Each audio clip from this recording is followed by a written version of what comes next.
más de una ocasión les he mencionado los estudios muy importantes de esta organización secular que está en la Universidad de Virginia, una universidad estatal, que se llama el Instituto para Estudios Familiares, Institute of Family Studies, ¿no? El IFS, por sus siglas en inglés. Y cualquiera que esté interesado en sus estudios puede ir a su página web. Es en inglés, ¿no? Lamentablemente no tiene información en español, aunque habla de la familia hispana. De hecho, ahora estoy viendo su página web y tiene la foto de una familia hispana muy bonita, como la foto de su portal, ¿no?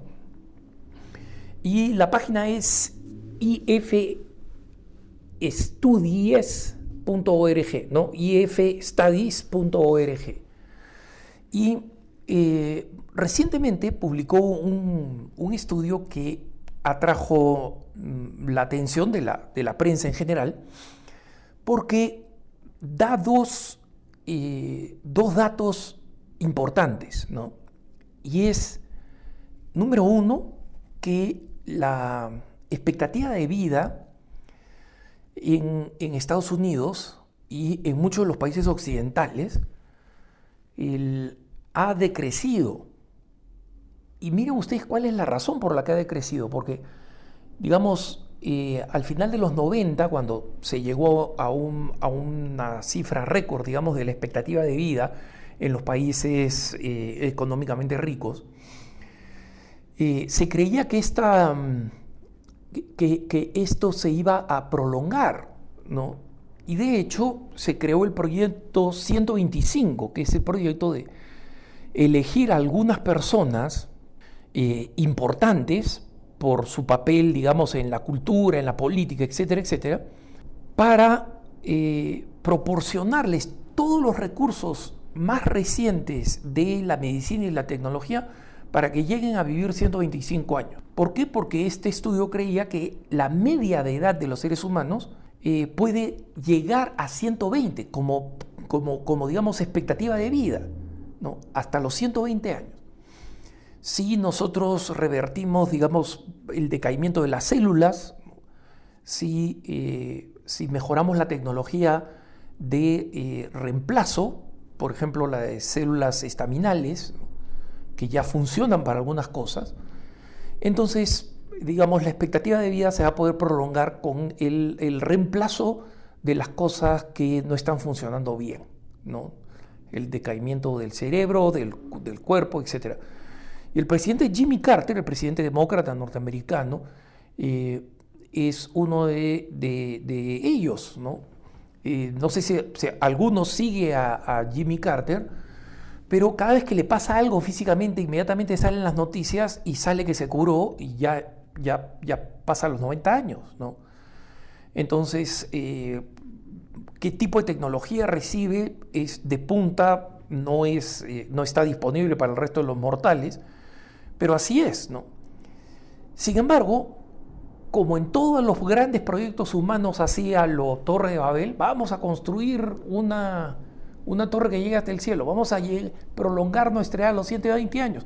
Yo creo que es factible, con los avances que hay actualmente, que ya están a disposición, digamos, del público, como por ejemplo la recuperación de cartílago perdido, que ya se consideraba una cosa, digamos, inevitable, irreversible con la edad, ¿no? Son cosas que están pasando, ¿no? No masivamente, pero son cosas que ya están disponibles para el que tiene el dinero, ¿no? Entonces, esto, como digo, yo creo que va a ser posible, pero hay una sorpresa. ¿Y cuál es esa sorpresa? Que a partir de, en los últimos años, especialmente con el último censo realizado en el 2019 en Estados Unidos, ¿no? La media ha bajado, ¿no? Porque lo que ha aumentado es el número de personas que se suicidan en los países del primer mundo. Por si acaso, no conozco las estadísticas de los países, de nuestros países, ¿no? Y en consecuencia no sé en nuestros países si han aumentado o se han descendido. De hecho, en todos nuestros países ha habido una epidemia de problemas psicológicos, de problemas psiquiátricos como consecuencia de la pandemia y todo lo que ha significado la pandemia, ¿no? El aislamiento, la soledad, la frustración, las pérdidas económicas, las pérdidas familiares, la pérdida de seres queridos, pues, todo lo que ha pasado. Y en consecuencia, es lógico pensar que si otros problemas psicológicos se han extendido, se han incrementado, es posible que el suicidio también, pero no tengo la información, ¿no? En Estados Unidos sí está comprobado y esto ha bajado la expectativa de vida, porque obviamente las muertes más tempranas afectan el resultado final, ¿no? Y entonces, como el número ya ha alcanzado niveles pues epidémicos, ¿no? Esto ha llevado al estudio de qué cosas funcionan para prevenir el suicidio. Entonces, les decía, 2 sorpresas en los estudios recientes. El primero es que el número de la media de edad, que debía seguir creciendo con el avance médico y científico, ha bajado ligeramente por el carácter pandémico, digamos, de los suicidios. Y la segunda es que en la búsqueda sociológica, ¿no? Porque recuerden ustedes que este es un centro de investigación sociológica, ¿no? No entra en el terreno ni de la moral, ni de la religión, simplemente desde la perspectiva sociológica. Uno de los elementos más eficaces para combatir el suicidio es la vida familiar. Y es interesante porque esta idea de que la familia es el mejor contexto para el desarrollo social y para la estabilidad psicológica del individuo y para la estabilidad en general del individuo, es una idea de quien es considerado el padre de la sociología, ¿no? Del siglo XIX, el sociólogo francés Émile Durkheim, ¿no? Y el primero que, digamos, se puso a estudiar sistemáticamente las conductas humanas grupales, una de las cosas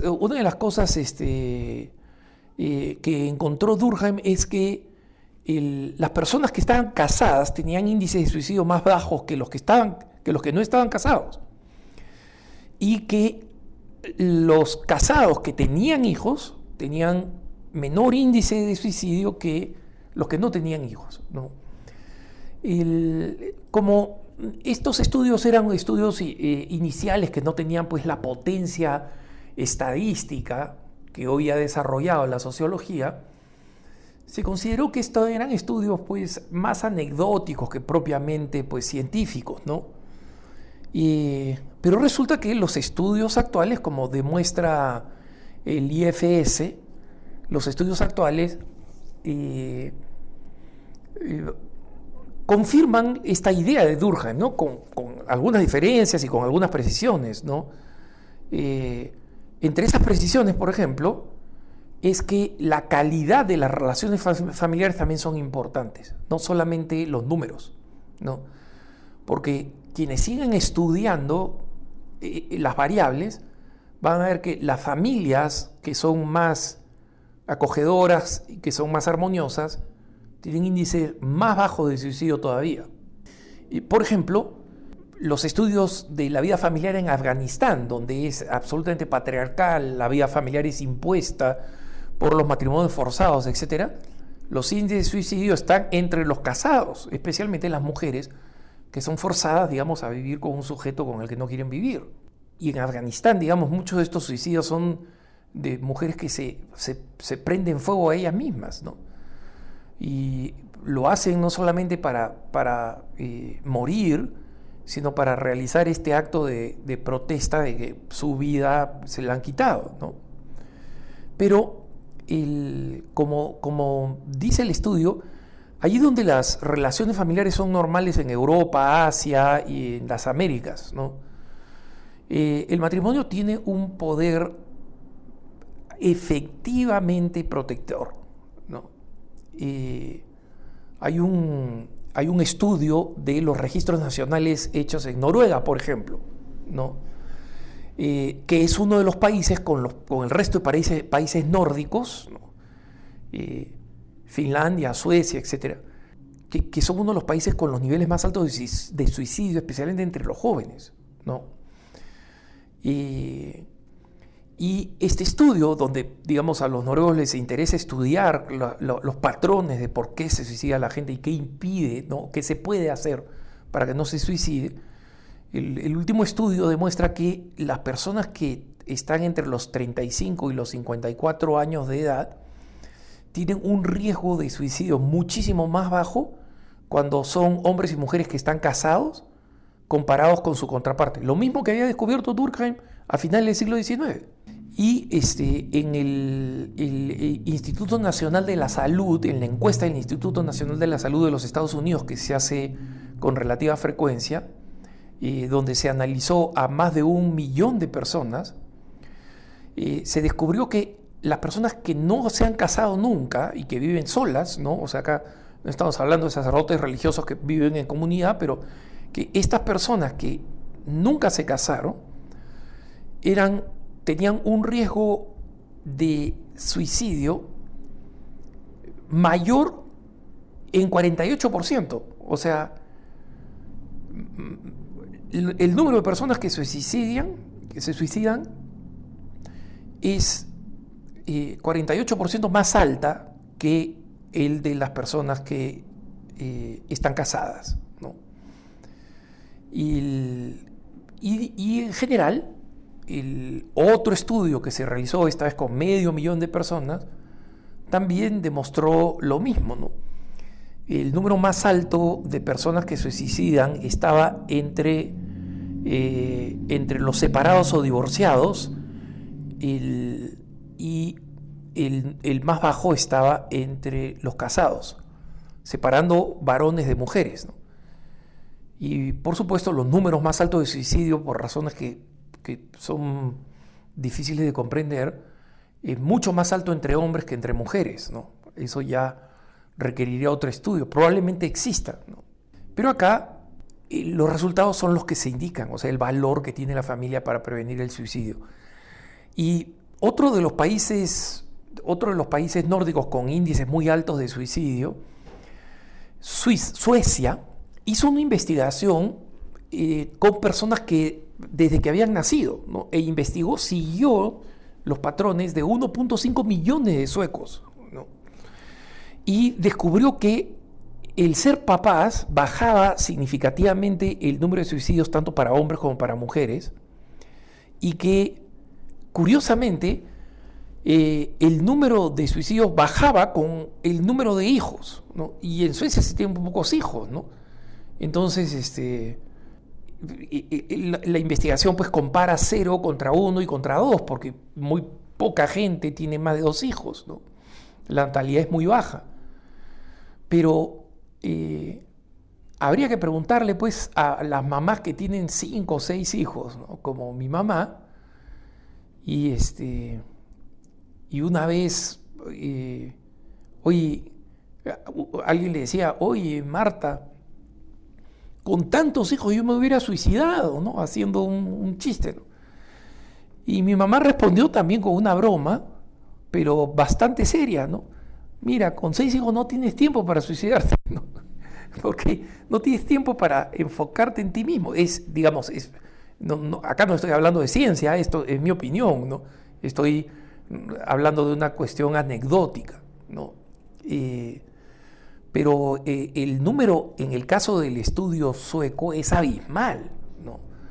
O sea, por cada adulto suicidado, de los que no tienen hijos, los que tienen un hijo, el número de suicidados es el 0.4%, ¿no?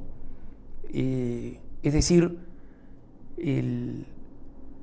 por cada 100 que se suicidan con 0 hijos, 40 se suicidan con un hijo, y un poquito más de 20 se suicidan con 2 hijos. Las diferencias son significativas, de 5 a 1, ¿no? Entonces, creo que queda, creo que queda claro el punto, ¿no? El investigador Jason Manning lo hace muy claro. No hay nada como la familia para asegurar una familia, sobre todo, que se lleva bien, para garantizar el bienestar global de las personas. Que tengas un buen día.